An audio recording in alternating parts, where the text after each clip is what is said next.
حضور پر نور شافع یوم النشور صلی اللہ تعالیٰ علیہ وآلہ وبارک وسلم نے ارشاد فرمایا کہ 3 چیزیں اصل ایمان میں سے ہیں، یعنی ایمان کی جڑ ہیں۔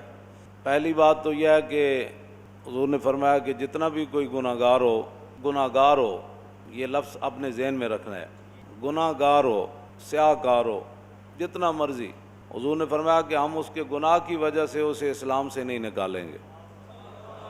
گناہ، باقی تو حضور کے بال مبارک کو کوئی بالڑی کہہ دے تو وہ بھی کافر ہو جاتا ہے۔ گناہ کی میں بات کر رہا ہوں۔ زندہ دار کور کرنے والے لوگ اپنی بچیوں کو، بڑے بڑے جرائم کرنے والے، ان کو بھی معافی مل گئی۔ حضور نے فرمایا کہ یہ حق کسی کو نہیں بنتا کہ کوئی مسلمان گناہ کرے تو اس گناہ کی وجہ سے کوئی اس کو کافر کہہ دے، گناہ کی وجہ سے۔ نمبر 1، اس کا معنی یہ نہیں ہے کہ بندہ گناہ پر جری ہو جائے، ہاں، گناہ گناہ ہی ہے، گناہ گناہ ہی ہے۔ اس کا معنی یہ نہیں ہے کہ پھر کوئی سن کر یہ چلا جائے تو لو جی بندہ، تو ممکن ہے وہ گناہ اس کو کفر تک لے جائے، پھر اس واسطے گناہ گناہ ہی ہے، اس پر جری نہیں ہونا۔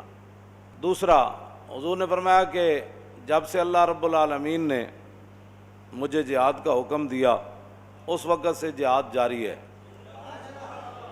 کسی عادل کا عدل اور کسی ظالم کا ظلم، 2 باتیں، کسی عادل کا عدل اور کسی ظالم کا ظلم اس جہاد کو ختم نہیں کر سکے گا۔ ہاں جی، اس جہاد کو، بس جہاد ہی ہے۔ حضور نے فرمایا یہ جاری رہے گا اور یہاں تک کہ میرا آخری امتی دجال سے جہاد کرے گا، یہ جاری اور ساری ہے۔ اس کو کسی عادل کا عدل، کسی ظالم کا ظلم ختم نہیں کر سکے گا، یہ جاری اور ساری رہے گا۔ اور تیسری بات، والایمان بالاقدار، فرمایا تیسری بات جو ایمان کی جڑ ہے وہ یہ ہے کہ تقدیر پر ایمان رکھنا ہے۔ بس جو تقدیر ہے اس سے بندہ دائیں بائیں نہیں ہو سکتا، مگر کرنے سے بندہ تباہ اور برباد ہو جاتا ہے۔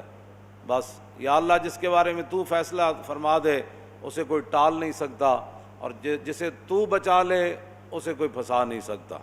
بس یہ 3 چیزیں اصل ایمان میں سے ہیں، یہ اس سے دائیں بائیں فرار نہیں ہے۔ پچھلے جمعے سے گزشتہ جمعے میں نے یہ حدیث پاک بیان کی تھی کہ نبی علیہ الصلوۃ والسلام نے فرمایا کہ امت کی تباہی بربادی ہو جائے گی، ذلت چھا جائے گی۔ اب پوری امت مسلمہ پر ذلت چھائی ہوئی ہے، ہاں، پوری ذلت۔ اس کی وجہ کیا ہوگی کہ اذا تبایعتم بالعینۃ واخذتم اذناب البقر وردیتم بالزرع وترکتم الجہاد، کہ تم ناجائز طریقے سے اپنے کاروبار کرو گے اور تم کھیتی باڑی کے اندر راضی ہو جاؤ گے اپنے کاروبار کے اندر، اور تم بیلوں کی دمیں پکڑ کر، اب اس سے مراد یہ مشینیں بھی ہو سکتی ہیں، بہنا دیا دمہ پکڑ کے تسی اپنے کاروبار کرنے، یہ مراد بیل ہی تو نہیں، ہر دور میں اس کے اپنے تقاضے ہیں، ٹریکٹراں اتنے چڑھ کے تساں ہل واڑن، یہ سارا جتنا بھی قیامت تک وہ ترقی یافتہ جو بھی لوگ آدمی کہیں، فرمایا کہ تم کاروبار میں مست ہو جاؤ گے اور جہاد کو تم چھوڑ دو گے۔ اب آپ بتائیں بھئی جہاد پوری امت مسلمہ کے اندر کون جہاد کر رہا ہے؟ کوئی بھی نہیں کر رہا، بلکہ جہاد کو انگریزوں نے پہلی گالی بنا دیا۔ پہلے ضیاء الحق کے دور میں افغانستان سے مجاہد جو ہے وہ لائے گئے، ان کو امریکہ تک سیر کرائی گئی، پھر امریکہ کے ان کو مال دیا گیا، پھر وہ روس کے خلاف لڑے تو بڑے بڑے مجاہد، بڑے بڑے ان کو القابات دیے گئے کہ یہ تو جی اسلام کے بڑے ہیرو ہیں، انہوں نے بڑا کام کیا، بڑا یہ کیا، روس کو توڑ دیا۔ جب روس ختم ہو گیا، امریکہ کی باری آئی تو امریکہ نے پھر ان کو دہشت گرد قرار دے دیا، اور ابھی تک امریکہ جو ہے وہ ان کے خلاف لڑ رہا ہے، کبھی ان سے مذاکرات کرتا ہے، کبھی کہتا ہے نہیں، کبھی کہتا ہے میں یہ کر دوں گا۔ ٹرمپ کہتا ہے اب میں ایسی سزا دوں گا جو ہمارے خلاف ہے، بولے گا ہم اس کو عبرت کا نشان بنا دیں گے۔ میں نے کہا اس سے پہلے اللہ تجھے عبرت کا نشان بنا دے گا۔ ہاں جی، تو نے کسی کو کیا عبرت کا نشان بنانا ہے؟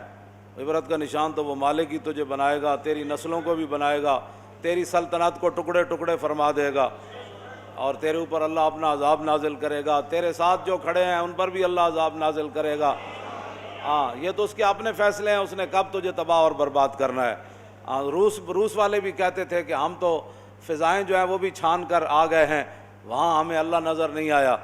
وہ اتنے مغرور تھے، وہ اللہ کا انکار کرتے تھے روس والے۔ وہ ان کا ایک صدر کا بیان آیا تھا، اس نے کہا ہم نے تو فضائیں بھی چھان ماری، جب وہ پورے بدماش تھا اس وقت کی میں بات کر رہا ہوں، بعد میں تو پھر وہ ذلیل ہوا۔ تو لیکن وہی روسی تھے جو فضاؤں کو تو چھان آئے تھے کہ ان کو وہاں رب کی قدرت نہ ملی، لیکن وہ جب بھوکے ہوئے تو کوڑا کرکٹ کے ڈھیروں سے وہ روزی کھا رہے تھے، تلاش کر رہے۔ ہاں وہ رب ہے، اس نے کب کسی کو ذلیل فرمانا ہے یہ تو اس کی اپنی شان ہے، لیکن امتحان تو مسلمانوں کا ہے کہ انہوں نے، یہ حضور نے فرمایا وَتَرَكْتُمُ الْجِهَادَ، کاروبار کے اندر مست، ناجائز کاروبار۔ آپ جانتے ہیں ناجائز کاروبار کیا ہے، ساری دنیا کو پتہ ہے ناجائز کاروبار کون کرتا ہے، ساری دنیا کو پتہ ہے وہ پیسے لوگ کیسے کماتے ہیں، کس انداز سے کماتے ہیں، نمبر 2 مال کیسے بیچتے ہیں اور لوگوں کو دھوکہ کیسے دیتے ہیں، ایک مال کا وعدہ کر کے 2 نمبر مال، ملاوٹ، یہ ساری چیزیں مسلمانوں کو پتہ ہے، سارا کچھ کر رہے ہیں۔ حضور نے فرمایا یہ تم کام جاری رکھو گے لیکن جہاد بھی تم چھوڑ دو گے، پھر کیا ہوگا؟ سلط اللہ علیکم ذلًا، پھر اللہ تمہارے اوپر ذلت مسلط فرما دے گا۔ پاکستان سے لے کر سعودی عرب سے لے کر ملیشیا سے لے کر انڈونیشیا سے لے کر اور چیچنیا سے لے کر بوسنیا سے لے کر فلسطین سے لے کر کشمیر تک، کشمیر سے افغانستان تک، پورے عالم اسلام میں ذلت چھائی ہوئی ہے۔ اللہ تعالیٰ نے آگے خود کیا فرمایا؟ ثم لا ينزعه، اللہ اس ذلت کو کبھی بھی ختم نہیں فرمائے گا، ختم اللہ نہیں فرمانی ہے۔ امریکہ کے قرضے سے پاکستان کی ذلت نہیں ختم ہونی، نہ پاکستان کے قرضے اتنے ہیں، نہ اس کی معیشت ٹھیک ہونی ہے، نہ امریکی بیڑے آئیں گے تو پاکستان جو ہے کشمیر پر اپنا بدلہ لینے کے لیے جائے گا۔ وہ 71 میں بھی بیڑا جو ہے وہ سمندر میں ہی کھڑا رہا اور مشرقی پاکستان سے جدا ہو گیا، اور 93,000 فوج جو ہے وہ قید ہو گئی، اور جو کچھ ہوا ساری دنیا کے سامنے ہے۔ تو فرمایا اس ذلت کو رب فرماتا ہے وہ رب نہیں ختم کرے گا، مخلوق کیا ختم کر سکتی ہے کسی کی ذلت کو؟